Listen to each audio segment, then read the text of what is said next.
Hola, ¿qué tal? Buen día, compañeros, profesor.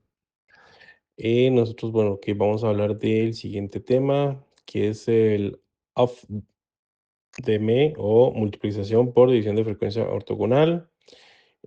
Parte del grupo lo integramos el compañero Marlon Ramírez, Alejandro Gómez, Gerardo Araya y este servidor, Manuel Garita. Somos el grupo 10.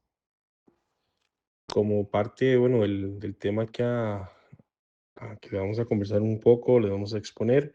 Tenemos una agenda que está compuesta por una introducción, lo que es la historia, protocolos de comunicación de uso del OFMD, lo que es el prefijo cíclico, ventajas y desventajas, y hablar un poco más de lo que es OFMDMA y lo que son conclusiones.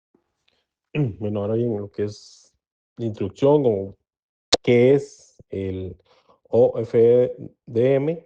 Habíamos, bueno, mencionado que en español es la multiplexación por división de frecuencia ortogonal. Básicamente es una técnica de transmisión digital que permite enviar grandes cantidades de datos de forma eficiente y confiable a través de canales con ruido o interferencias que están obviamente intrínsecamente en parte de la transmisión. Ahora bien, ¿qué es el principio básico o en qué consiste? Bueno, viene siendo lo que es dividir un canal de comunicaciones en múltiples subcanales de frecuencia, también llamados subportadoras, que se transmiten de manera simultánea, pero ortogonalmente entre sí. Ahora bien, gracias a esta ortogonalidad matemática, las señales se pueden solaparse en el espectro sin interferirse o inferirse, logrando una alta eficiencia espectral. Cada subportadora transmite una parte de la información total usando una modulación digital tales como la QPSK o la QAM, ¿verdad? Por su geometría o configuración como tal. Al combinar todas las subportadoras en el receptor mediante una transformada rápida de Fourier, ¿verdad? Se recupera el flujo de datos original. Ahora bien, ¿qué características principales tiene? Como que es, bueno, divide la banda total disponible en N subportadoras ortogonales. También reduce un poco lo que es la interferencia intersimbólica o la ISI, ¿verdad? Y mediante el prefijo cíclico. También permite adaptar la modulación de potencia de cada soportadora según la calidad del canal. Y también lo que facilita el uso de canales de comunicación dispersos o de multitrayecto, como en entornos urbanos o edificios, ¿verdad? Donde andan y donde haya principalmente lo que son ciertos obstáculos o algo así. Entonces él tiene esa característica, esa facilidad, básicamente. Ahora bien, vamos a ver lo que es la parte de la evolución histórica como tal de la OOFDM, por sus siglas, como lo comenzamos, que es multiplicación por división de frecuencias ortogonales. Bueno, fue propuesto por primera vez por el señor Robert y Chang, en lo que fue en 1966, y patentado 4 años después. Posteriormente, Steph Wisting y Paul Ebert introdujeron un intervalo de guarda o prefijo cíclico en 1971, lo que permitió una mejor ortogonalidad y desempeño en canales afectados por trayectos múltiples. Desde entonces, la OFDM se ha convertido en la base de muchas tecnologías modernas de comunicación digital por la eficiencia espectral y la capacidad de mitigar interferencias o lo que son las atenuaciones, ¿verdad? Propio de los entornos inalámbricos que es parte de la transmisión, ¿verdad? Que se ven un poco afectados. Ahora bien, digamos, si lo vemos que vamos, en el pasar del tiempo, en la década de los 60, ¿verdad? Que fueron los orígenes teóricos, como hemos hablado, lo que fue el señor Chang bueno, en los laboratorios en 1966 y el señor Sasselberg en 1967, que proponen un concepto de usar múltiples portadores ortogonales para transmitir datos simultáneamente sin interferencia mutua. En este caso, bueno, Chan lo que introdujo fue la idea que la ortogonalidad matemática entre portadoras permitiera solaparlas en frecuencias, aumentando la eficiencia espectral sin interferencias interportadora, en el caso de la ISI, ¿verdad? Para esta época el concepto era teórico, ya que los sistemas digitales para ese tiempo y procesadores disponibles no pueden implementar la gran cantidad de cálculos requeridos como para así realizar las transformadas necesarias. Ahora bien, para ya la década de los 70, las implementaciones iniciales, en este caso, bueno, fue la aparición de la transformada rápida de Fourier, la FFT, o de Coley-Turkey en 1965, que permitió implementar de manera práctica eh, la OFDM, ya que bueno, la transformada de Fourier simplificó enormemente el cálculo de las transformadas y redujo el costo computacional. En ese caso, bueno, para ese tiempo los investigadores desarrollaban prototipos de transmisiones y receptores en OFDM experimentales para enlaces de cable y radio, para más que todo en ese momento. Ahora bien, comienza a explorarse su capacidad para minimizar la interferencia intersimbólica, en el caso del ISI, mediante el uso de intervalo de guarda o prefijo cíclico. Ahora bien, en la década de 1980, las aplicaciones militares y de radio fueron pues muy relevantes o muy de cierta utilidad. Se dio lo que fue la OFM, que se utilizaba en sistemas militares y bueno, también lo que era en radio HF o alta frecuencia, por su gran resistencia a los desvanecimientos selectivos, ya que las interferencias de múltiples trayectos se pueden ver afectadas. Oye, lo que también se demostró, bueno, la técnica que también demostró como tal, que se podían mantener comunicaciones confiables incluso en entornos hostiles. También se empezó a investigar en universidades y centros de telecomunicaciones para transmisiones digitales de audio y video. Ya para la década de 1990, ya vino bueno, una estandarización comercial, ¿verdad? Ya más robusto y todo el sistema, o lo que era el OFDM, que da un salto a estándares civiles. En este caso, bueno, el Digital Audio Broadcasting o lo que fue la televisión digital terrestre, que adoptaron en este caso el OFDM para transmisiones de audio y video. También se vino lo que fue la DSL o el VDSL, en líneas de DSL, que fueron la transmisión de Internet, también llamadas OFDM o discreto de multitonos, permitiendo transmisiones de datos de alta velocidad por líneas telefónicas tradicionales, o bueno, en este caso el cobre, ¿verdad? Que era lo que más, aunque ya habían otras tecnologías o canales medios, pues era como más que se utilizaba, ¿verdad? En ese tiempo. Ahora, en esa década también la técnica se consolida como la base de las comunicaciones digitales de multiportadora.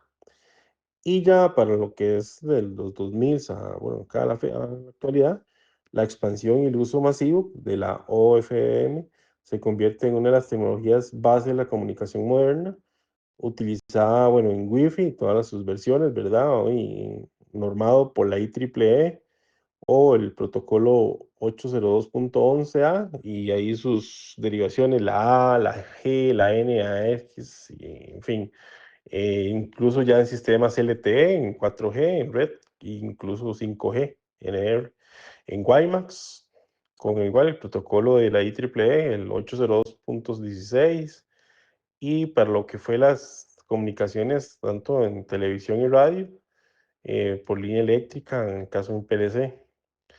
Y bueno, y también se desarrollaron variantes más avanzadas, ¿verdad? Como el OFDM codificado, que incluye una codificación de canal entrelazado. También estaba lo que era el acceso múltiple por división de frecuencia ortogonal, que en este caso permitía a soportadoras en múltiples usuarios en clave como el LTE y 5G.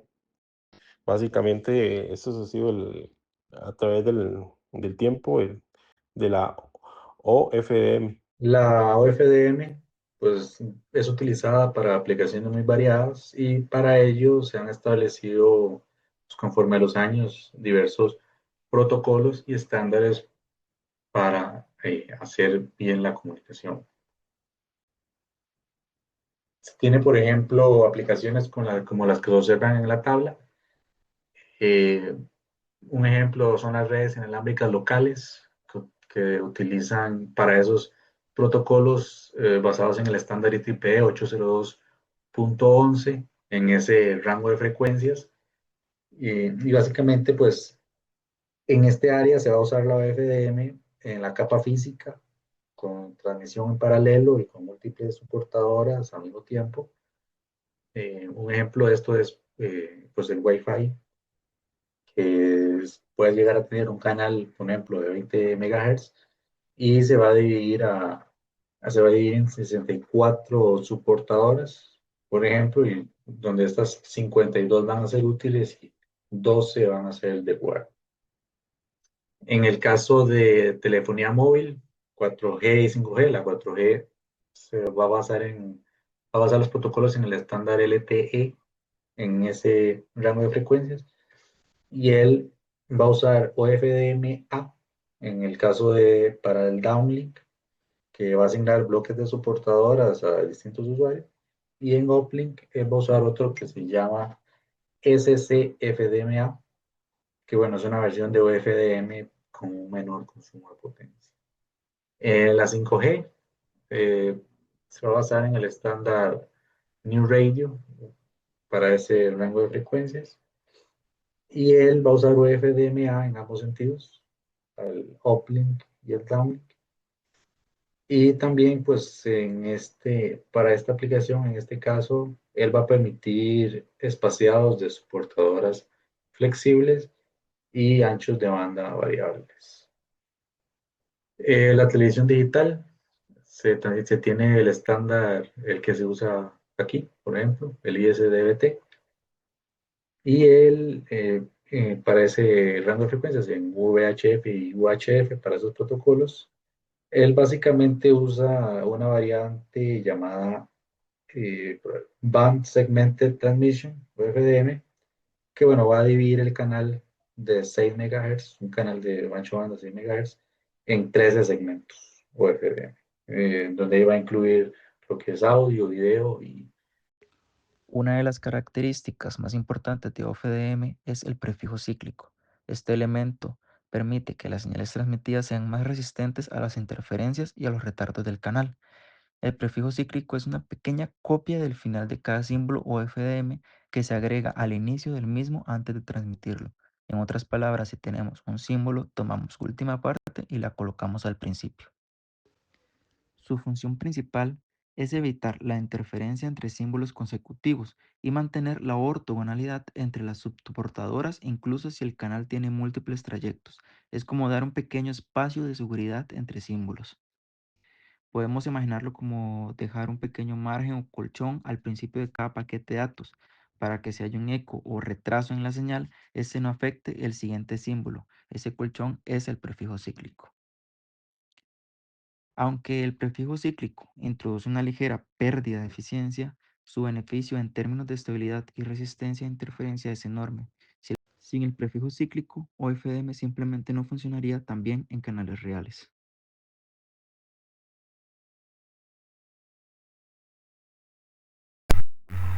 Pasamos ahora a analizar las ventajas clave que han hecho de OFDM la tecnología dominante en las comunicaciones inalámbricas modernas. La primera ventaja fundamental de OFDM es su alta eficiencia espectral. Como se observa en la gráfica, a diferencia de los sistemas de FDM tradicionales que requieren banda de guarda para separar los canales, OFDM utiliza soportadoras ortogonales. Esta propiedad de ortogonalidad permite que los picos de las soportadoras coincidan con los puntos nulos de los demás, logrando que se superpongan en el espectro de frecuencias sin interferir entre sí. El resultado es un aprovechamiento casi total del ancho de banda disponible, permitiendo empaquetar una gran cantidad mucho mayor de datos en el mismo espectro. La segunda ventaja, o quizás la más importante en la práctica, es su robustez contra la propagación por múltiples caminos. En entornos reales como ciudades o interiores, la señal rebota en edificios y paredes. Estos ecos llegan al receptor con diferentes retardos, causando un fenómeno destructivo llamado interferencia intersímbolo. OFDM soluciona esto de dos formas. Primero, divide el flujo de datos de alta velocidad en miles de flujos de datos de baja velocidad, lo que hace que la duración de cada símbolo sea mucho más largo y por tanto menos afectada por los retardos. La segunda forma es implementando el concepto del prefijo cíclico. Este prefijo es una copia del final del símbolo que se añade al inicio y actúa como un colchón o tiempo de guarda que absorbe los ecos del símbolo anterior, protegiendo la integridad del símbolo actual. La tercera ventaja es lo que hizo a OFDM tecnológicamente viable, su implementación digital eficiente. Generar y demodular miles de subportadoras ortogonales con hardware analógico, es decir, osciladores, sería impracticable. En su lugar, todo el proceso de modulación y demodulación se realiza en el dominio digital. Como se ve en el diagrama, se utilizará la transformada inversa rápida de Fourier, IFFT, en el transmisor para crear la señal OFDM y la transformada rápida de Fourier, FFT, en el receptor para recuperar los datos de cada subportadora. Esto permite que el sistema se implemente de forma rápida y a un costo muy bajo en el procesamiento de señal digital. Finalmente, la OFDM presenta una alta resiliencia ante la interferencia de la banda estrecha. Dado que los datos se reparten entre miles de subportadoras, si una interferencia externa, como una microonda o una señal de radio, afecta una pequeña porción del espectro, esta solo corromperá a unas pocas subportadoras. El resto de los datos llega intacto. El sistema puede entonces usar códigos de corrección de errores, conocidos como FEC, para reconstruir la pequeña cantidad de información que se perdió, haciendo la comunicación general mucho más robusta y fiable. La primera y más conocida desventaja es su alta tasa de promedio pico a promedio. Una señal OFDM se crea sumando matemáticamente cientos o miles de subportadoras.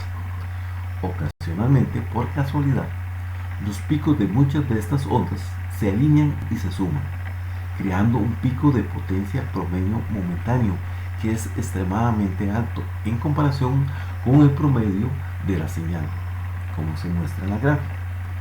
La consecuencia de esto es un gran problema para el hardware. Exige que el transmisor utilice amplificadores de potencia muy lineales, capaces de manejar estos picos sin distorsionar la señal. Estos amplificadores son caros y, lo más importante, consumen mucha energía. En dispositivos móviles esto impacta directamente la eficiencia y acorta la duración de la batería. En segundo lugar, OFDM es muy sensible a los errores de sincronización. Toda la eficiencia del sistema depende de la ortogonalidad perfecta entre las subportadoras. Esta ortogonalidad es matemáticamente frágil. Si el oscilador del receptor no está sincronizado exactamente a la misma frecuencia que el del transmisor, la ortogonalidad se pierde. Como se ilustra en la imagen, las subportadoras se corren y comienzan a interferirse unas con otras, causando un fenómeno llamado interferencia interportadora, que corrompe los datos. De igual manera, el receptor necesita una sincronización de tiempo perfecto para saber cuándo aplicar la transformada de Fourier. Otra desventaja, como consecuencia directa de una de las grandes ventajas que tiene el OFDM, es la sobrecarga del prefijo cíclico. Como se explicó anteriormente, el prefijo cíclico es una herramienta que soluciona la interferencia por múltiples caminos. Sin embargo, Como muestra el diagrama, este prefijo no es información nueva, es una copia redundante del final del símbolo. Esto significa que si el sistema está gastando tiempo y energía en transmitir datos repetidos, esta sobrecarga o overhead reduce la tasa de datos útil total. Es en esencia un impuesto de eficiencia que se debe pagar para ganar la gran robustez que OFDM da contra los ecos. Hasta ahora, hemos visto cómo OFDM divide el canal en muchas subportadoras ortogonales. Cada símbolo OFDM usa todas las subportadoras al mismo tiempo para transmitir datos de un solo usuario. Pero, ¿qué pasa si queremos que varios usuarios transmitan al mismo tiempo sin interferirse? Ahí es donde entra OFDMA, la cual toma la misma idea de OFDM, pero divide las subportadoras entre distintos usuarios. Así cada usuario obtiene un grupo de subportadoras y puede transmitir simultáneamente con los demás. Gracias a eso, OFDMA permite transmisión simultánea de múltiples usuarios, menor latencia, mayor eficiencia espectral y asignación dinámica, adaptando el número de subportadoras según la velocidad o calidad de cada usuario. Por ejemplo, en una red Wi-Fi 6 o en 4G, o 5G, mientras un usuario descarga un video, otro puede enviar mensajes y otro transmite sensores IoT, todo al mismo tiempo gracias a OFDMA. Entonces, bien, podemos decir que OFDMA es la evolución multiusuario de OFDM. Permite que muchos dispositivos compartan el mismo canal sin interferirse, aprovechando la ortogonalidad de las subportadoras para mantener la eficiencia y la estabilidad. En resumen, podemos decir que OFDM sentó las bases de la transmisión digital eficiente. El prefijo cíclico reforzó su estabilidad y OFDMA llevó esta idea al siguiente nivel, haciendo posible la conectividad simultánea rápida y estable que disfrutamos en la actualidad.